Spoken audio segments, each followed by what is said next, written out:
에너지를 쓰고 있습니다.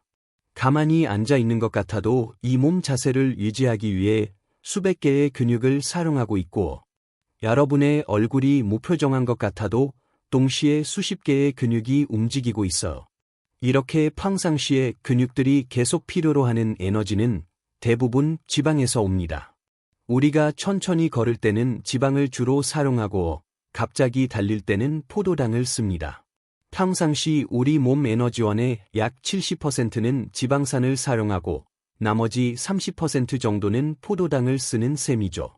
당신이 몰랐던 동물성 기름과 식물성 기름의 차이. 많은 분들이 동물성 기름은 안 좋아, 식물성 기름은 좋아라고 이분법적으로 잘못 생각하시곤 합니다.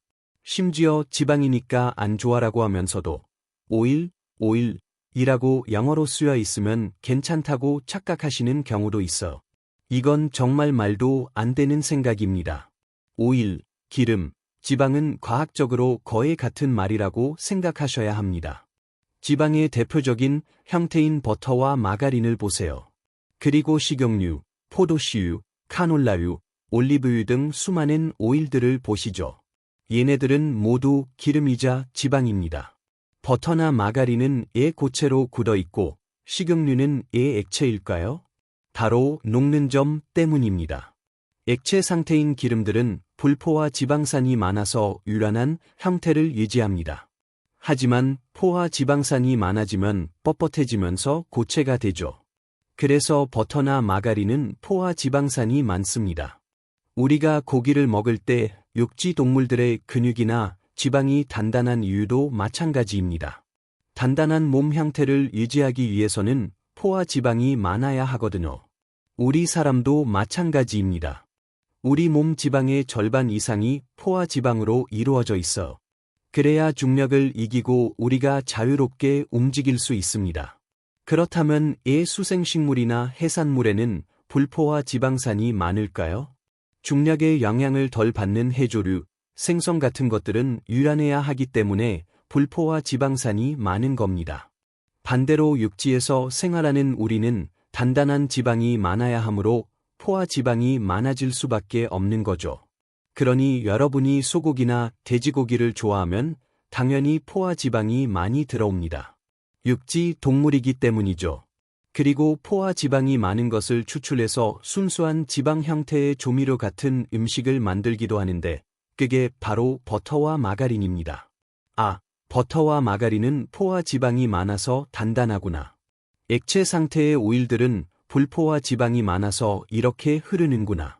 하지만 얘들도 녹는 점을 높이면 물처럼 녹아버리잖아요? 그때는 똑같은 기름으로 보이죠. 이들은 모두 지방이고 우리 몸의 엄청난 에너지원들입니다. 거꾸로 이야기하면 우리 몸 지방의 약 60%가량이 포화 지방으로 되어 있기 때문에 포화 지방도 반드시 먹어야 합니다. 포화 지방을 엄청 드셔야 한다는 말에 놀라시겠지만 그렇다고 포화 지방만 찾아 먹을 필요는 없어요. 고기를 좋아하면 이미 포화 지방이 충분히 들어오고 있으니까요. 포화 지방과 불포화 지방이 적절한 비율을 가지고 있어야만 세포 기능이 원활해집니다.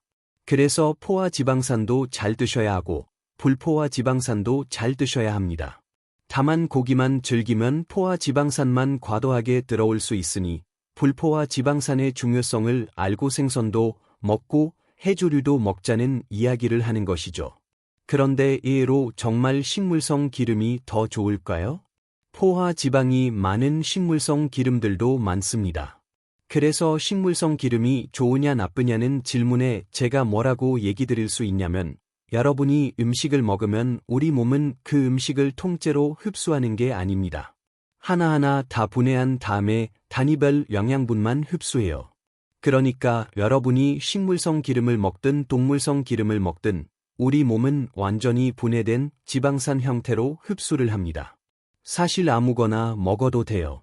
그런데 실제 그러면 동물성 기름이 안 좋다고 생각을 할까요?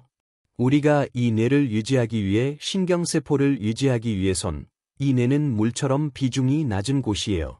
뇌 기능은 주변과 엄청나게 상호작용이 많은 곳이라서 세포막을 이루는 구조가 다른 세포에 비해 불포화 지방산을 많이 필요로 합니다. 뇌가요. 그래서 우리가 불포화 지방산을 먹어야 합니다. 뇌 때문에 먹는 거예요. 뇌와 신경 때문에. 그럼 나머지는요? 염증 때문에 먹는다는 이야기도 있지만 일부 효과는 있어도 그건 부수적인 효과입니다. 우리 몸에 기름이 들어가서 몸을 이루는 가장 중요한 역할은 세포막을 이루는 에너지원과 세포막 구성 성분이라는 것입니다. 모든 세포막이 인지질로 되어 있다고 말씀드렸죠? 그 인지질 이중층을 이루는 지방산의 모양이 불포화 지방산이면 3차원적으로 꺾이면서 세포막을 유연하게 만듭니다. 반면 포화 지방산은 일자로 되어 있어 빽빽하게 만들죠. 뇌는 빽빽하면 안 되기 때문에 일정 수준의 불포화 지방산을 항상 원하고 있어요. 대표적인 뇌, 신경 필수 영양소 오메가-3 바로 이 불포화 지방산 중 하나가 오메가-3분입니다. 그래서 오메가-3가 많은 음식을 드시면 되는데요. 오메가-3는 정말 중요한 겁니다. 사실 우리 사람이 스스로 생산하지 못하는 영양소가 몇 가지 있는데 우리가 비타민이라고 부르는 것들이 필수 영양소인 이유가 바로 우리 몸은 만들지 못하지만 다른 동물은 만들 수 있기 때문이에요. 아미노산도 마찬가지로 못 만드는 것을 필수 아미노산이라고 하죠. 그런데 필수라는 말이 마치 엄청 중요하니 잘 먹어야 해 라는 뜻만은 아닙니다. 우리 몸이 오메가-3를 만들지 못하도록 진화한 이유가 뭘까요? 바로 음식물로 너무나 쉽게 들어왔기 때문에 굳이 힘들게 만들 필요가 없었던 거죠. 오히려 그게 훨씬 효율적이었던 겁니다. 이렇게 우리 몸이 만들 수 없는 것들이 바로 필수 영양소가 됩니다. 오메가-3는 말씀드린 것처럼 뇌에서 엄청나게 중요한 성분이라서 뇌의 신경 기능 유지를 위해 반드시 섭취해야 합니다. 그리고 여러분은 부지불식간에 엄청나게 많은 오메가-3를 먹고 있습니다. 우리나라는 생선을 좋아하잖아요. 생선에는 어마어마하게 많은 신선한 불포화 지방이 들어 있습니다. 평상시 식단에 회도 드시고 한다면 이미 충분한 양의 오메가-3를 섭취하고 계실 겁니다. 올리브 오일, 제발 숟가락으로 퍼먹지 마세요.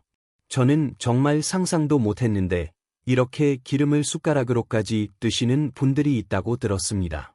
이건 식습관적으로 굉장히 잘못된 행동입니다. 식물성 기름이건 동물성 기름이건 육지식물이나 육지동물이 가진 오메가-3는 수생식물이나 생선에 비하면 상대도 안 됩니다.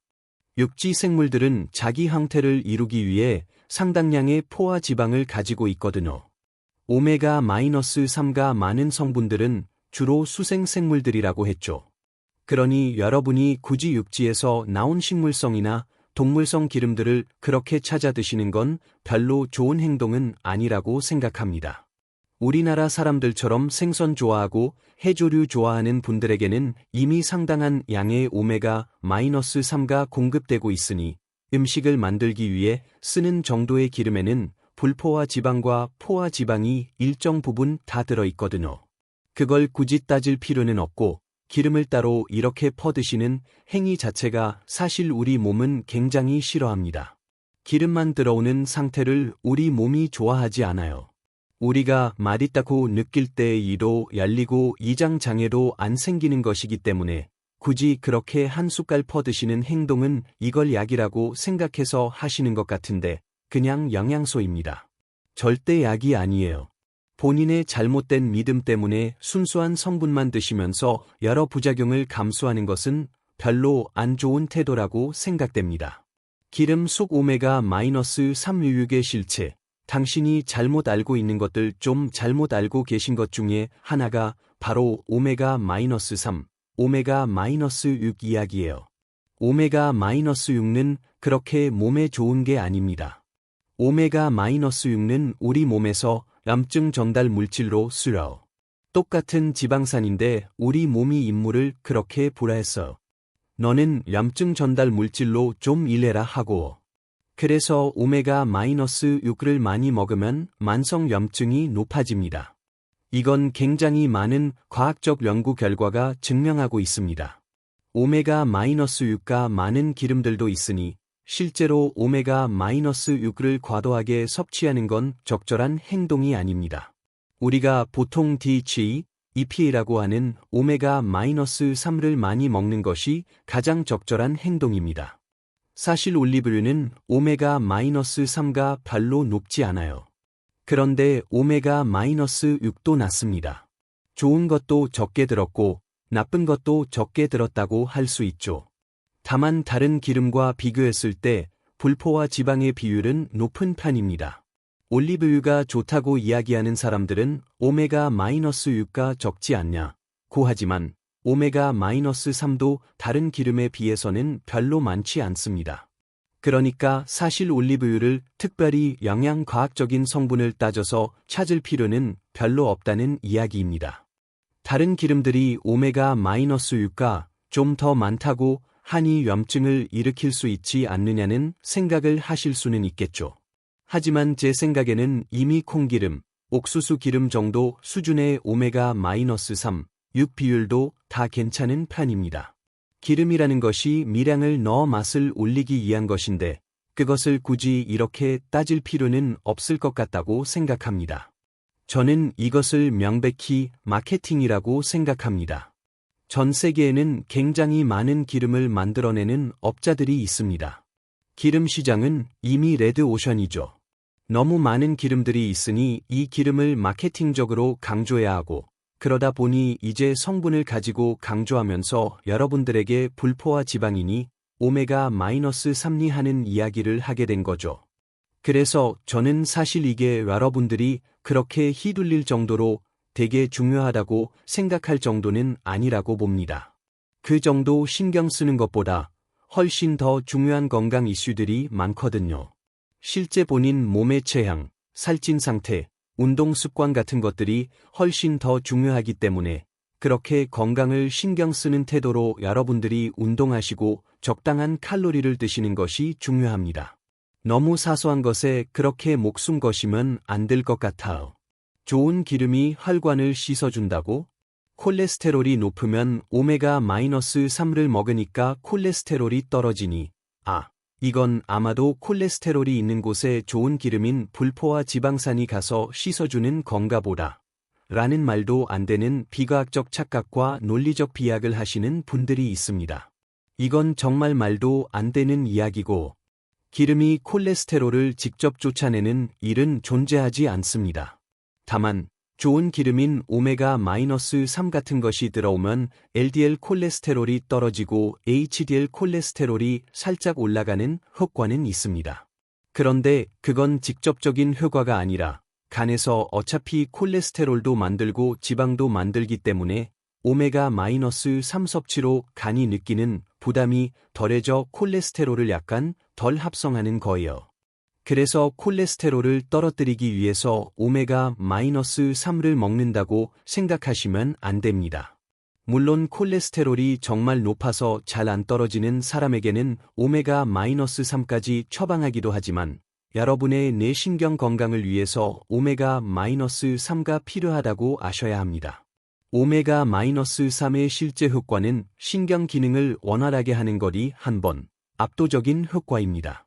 부수적으로 콜레스테롤을 좀 떨어뜨릴 수 있고 또 부수적으로 염증을 좀 줄일 수가 있어요. 그런데 이 염증을 줄인다는 효과 때문에 심장 질환을 줄이고 심근경색과 뇌졸중을 위해서 오메가-3를 먹어야 한다고 하는 경우가 많은데요. 심근경색이나 뇌졸중 관련 연구 결과들은 애매하게 나오면서 지금은 더 이상 오메가-3 보충 섭취를 권고하지 않게 되었습니다. 굳이 찾아서 먹지 마라 라고 결론이 났다는 말이에요. 그러니까 여러분들은 혈관 건강을 위해서 먹는 게 아니고 뇌 기능을 위해서 먹는 겁니다. 가장 중요한 기능을 생각하셔야죠.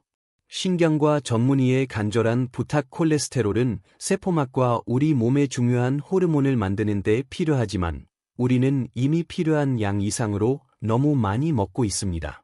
그래서 덜 먹으려고 노력해야 하고 동맥경화까지 있다면 아예 약을 써서라도 떨어뜨려야 합니다.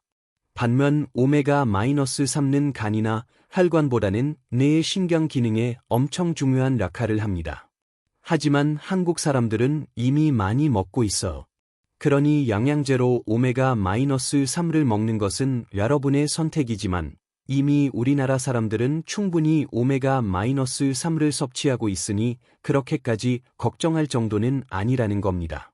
서구권 사람들은 해조류나 생선을 싫어하기 때문에 육류 위주의 식단에서 오메가-3 섭취가 너무 떨어져 있어서 실제 뇌 신경 기능이 안 좋을 확률이 높아요. 그래서 과학적으로 오메가-3의 중요성이 부각되게 되었고, 생선을 먹기 싫으면 생선에서 추출한 오메가-3나 크릴새우로 만든 오메가-3나도 먹어라 하고 나오게 된 것이죠. 그래서 사실 오메가-3는 우리가 만들 수 없지만 신경 기능에 엄청 중요하기 때문에 반드시 필요합니다. 다만 서구권 사람들만큼 우리가 많이 부족한 건 아니라는 점을 기억해 주세요. 우리는 이미 충분히 먹고 있습니다. 유럽 사람들이 그래도 미국 사람들보다는 액상과당의 영향을 덜 받아서 체형이 괜찮은 편이죠. 그 중에서도 그리스의 식단이 나중에 보니 굉장히 건강에 좋았다고 알려져 있습니다. 요구르트나 샐러드 같은 것을 많이 먹고 특히 올리브 오일을 많이 사용하면서 지중해 식단이 일종의 신화처럼 되었죠. 그런데 제 생각에는 한국 식단이 정말 엄청 좋습니다. 다만 우리나라 식단의 단점은 맵게 먹고 짜게 먹는다는 것인데요. 이 두 가지만 조금 조절하신다면 굳이 지중해 식단을 찾아 먹을 필요는 없을 것 같습니다. 한국인의 식단은 오메가-3가 워낙 풍부해서 다른 나라에 비해 굉장히 유리한 환경을 가지고 있습니다. 한니스, 대사성 지방간염의 이합 오메가-3를 영양제로 드시면 대개 큰 약이 1g, 2g으로 나옵니다. 엄청난 양의 기름이죠. 이렇게 많은 기름을 먹어도 될까 싶지만 간의 비축력이 대단해서 꽤 오랫동안 지방을 저장하고 있어. 사실 오메가-3를 먹으면 그날 당장 내 기능이 좋아지는 게 아니라 간이 그 오메가-3가 포함된 중성 지방을 뇌에 전달할 때까지 시간이 걸립니다. 상당히 시간이 걸리죠. 하지만 간은 오랫동안 비축할 수 있기 때문에 여러분이 지방간 상태가 아니라면 꽤 비축량이 크다고 생각할 수 있습니다. 그래서 오메가-3를 영양제로 먹거나 음식으로 먹을 때 과잉되기는 굉장히 어렵습니다. 다만 오메가-3를 포함한 너무 많은 지방을 먹어서 지방간이 되는 것도 다른 문제이기 때문에 지방간이 있으신 분들은 오메가-3조차 조심해야 하는 경우도 발생하긴 합니다. 지방이 많아졌을 때 첫 번째는 비만이 되고 비만이 여러 가지 병의 원인이 되기도 합니다. 하지만 요즘 많이 이슈가 되고 있는 것이 바로 대사성 지방간염입니다. 예전에는 간에 이상이 있으면 딱 두 가지 원인이었거든요. 바이러스성 간염, 그리고 알코올에 의한 간염. 이 두 가지 모두 심해지면 간경화가 되고 간암까지도 생길 수 있었죠. 그런데 이 두 가지 원인이 모두 없는데도 간염이 생기고 간경화, 간암까지 생기는 사람들은 무엇이냐? 라고 해서 분류해 놓은 것이 바로 대사 이상에 의한 지방간염입니다. 요즘 NAFLD, Non-Alcoholic Fatty Liver Disease, 나 MSLD, Metabolic Dysfunction Associated Steatotic Liver Disease 라고 부르기도 합니다. 이것은 대사 이상에 의한 지방간이 간염을 일으키는 경우입니다. 간세포에 지방이 가득 찬 상태죠. 간이 남는 에너지를 지방으로 만든다고 했는데 그 남는 지방을 우리 몸의 피하 지방이나 다른 곳으로 보내야 하잖아요? 그런데 우리 몸이 더 이상 지방을 받지 않아서 결국 간에 지방이 가득 찬 상태가 되는 겁니다. 그러니까 비만과 이런 잘못된 식습관이 여러분의 간 상태를 나쁘게 만드는 거예요. 간 상태를 볼 수 있는 아주 쉬운 검사 방법이 간 초음파입니다. 간 초음파는 여러분들이 굉장히 저렴한 가격에 건강검진에서 대부분 하고 계신다고 알고 있으니 간 초음파를 통해서 여러분의 간에 지방이 낀 정도가 얼마인지 꼭 확인해 보세요. 만약 지방간이라는 진단을 받았다면 여러분의 식단이 굉장히 안 좋은 겁니다. 지방 섭취를 줄이시고 또 탄수화물 섭취를 줄이고 건강하게 운동하시면서 지방간 상태를 좋게 하려고 노력하셔야 합니다.